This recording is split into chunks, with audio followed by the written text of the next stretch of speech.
রাজ্যে বর্তমানে বিদ্যুতের চাহিদা ৩০০ মেগাওয়াট থেকে ৩২০ মেগাওয়াট রয়েছে। আবহাওয়ার ওপর নির্ভর করে বৈদ্যুতিক চাহিদা।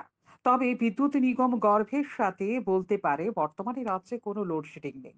বুধবার ত্রিপুরা রাজ্য বিদ্যুৎ নিগম লিমিটেড কর্পোরেট কার্যালয়ে এক সাংবাদিক সম্মেলন করে এই কথাই জানান টিএসইসিএল এর এমডি বিশ্বজিৎ বসু।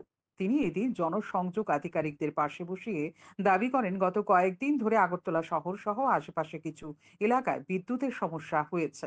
এটা যান্ত্রিক গোলযোগের কারণে হয়েছে। কিছু পুরনো ট্রান্সফরমার একসাথে খারাপ হয়ে যাওয়ায় এই সমস্যার সম্মুখীন হতে হয়েছে মানুষকে। তবে দায়িত্বপ্রাপ্ত কর্মীরা সাথে সাথে বিদ্যুৎ সারাইয়ের ব্যবস্থা গ্রহণ করেছেন। পাশাপাশি তিনি উদ্বেগ প্রকাশ করে বলেন, আগরতলা শহরে বিদ্যুতের চাহিদা দিন দিন বেড়ে চলেছে।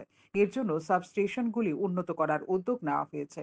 যেসব সমস্যা রয়েছে সেগুলি দ্রুত সমাধান হয়ে গেলে ২৪ ঘন্টা বিদ্যুৎ পরিষেবা পেতে মানুষের কোনো ধরনের সমস্যা হবে না বলে আশ্বস্ত করেন তিনি। তিনি আরো বলেন, আগামী আগস্ট মাসের প্রথম সপ্তাহ থেকে দুর্গাপুজোর জন্য বৈদ্যুতিক সংস্কারের কাজ শুরু হয়ে যাবে। যেসব জায়গায় বিদ্যুৎ সংস্কারের প্রয়োজন রয়েছে সেসব জায়গাতেও বিদ্যুৎ সংস্কার করা হবে, যাতে দুর্গাপুজোয় কোনো বিদ্যুৎ সমস্যা না হয়।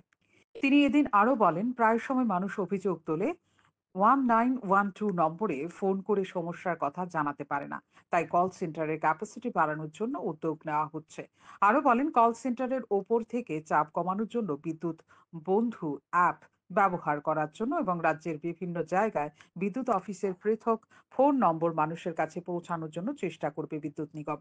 পাশাপাশি তিনি আরো বলেন, আগরতলা শহরে বৈদ্যুতিক লাইন আন্ডারগ্রাউন্ড করার জন্য কাজে হাত লাগানো হয়েছে। এর দায়িত্বে রয়েছে স্মার্ট সিটি নিগম এবং বিদ্যুৎ নিগম। বিদ্যুতের ডিমান্ড ৩০০ মেগাওয়াট থেকে ২২০ মেগাওয়াটে ভ্যারি হচ্ছে। পিক আওয়ারে 300 প্লাস, মিনিমাম যেটা 220 মতো। এটা ওয়েদারের উপর ডিপেন্ড করে, ডাইনামিক ফ্যাক্টর। বর্তমানে আমাদের কিন্তু কোনো লোডশেডিং নেই, পুরো চাহিদাটা মেটানো হচ্ছে আমাদের নিজেদের সাপ্লাই এবং গ্রিড থেকে পাওয়া নিয়ে। সেকেন্ড যেটা ডিসকাশন হয়েছে, তো কিছুদিন ধরে ফ্রিকোয়েন্টলি বিদ্যুতের সমস্যা দেখা গিয়েছে, যার জন্য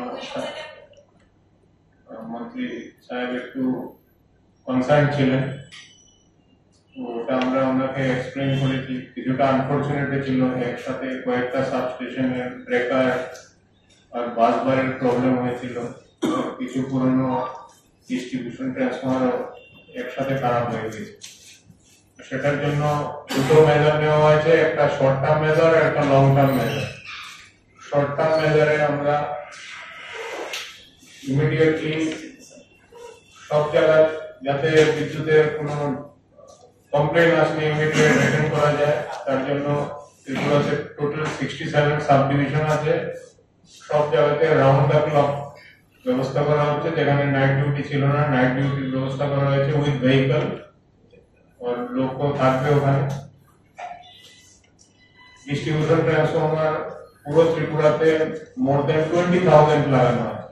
ওরা আগরতলা শহরতলিতে প্রায় 4,500 উপরে ডিস্ট্রিবিউশন ট্রান্সফরমার আছে। তো কিছু ট্রান্সফরমার আমরা ইমিডিয়েট রিপ্লেস করব। আর আগামী মাসের 5 তারিখ থেকে আমাদের পুজো মেইনটেনেন্স শুরু হবে। ওই সময় যেখানে দরকার মনে করা হয় আমরা রিপ্লেস করবো, আর না হলে এডিশনাল প্যারালাল কানেকশন করে লাগিয়ে দেওয়া হবে। উল্লেখ্য, বিদ্যুৎ যন্ত্রণায় মানুষ অতিষ্ঠ হয়ে পড়ছে। যখন তখন বিদ্যুৎ বিচ্ছিন্ন হয়ে পড়ছে। ভ্যাপসা গরমের মধ্যে মানুষের জন্য সাধারণ পরিষেবাটি পর্যন্ত দিতে পারছে না বিদ্যুৎ নিগম। আবার সাংবাদিক সম্মেলন করে দাবি করছে রাজ্যের লোডশেডিং নেই। মান্নাদার আমলের যন্ত্রাংশ দিয়ে মানুষকে পরিষেবা দিতে গিয়ে যে বিদ্যুৎ পরিষেবা হিমশিম খাচ্ছে সেটা স্বীকার করতে নারাজ বিদ্যুৎ নিগমের জনসংযোগকারী অফিসাররা। শান্তন টিভি।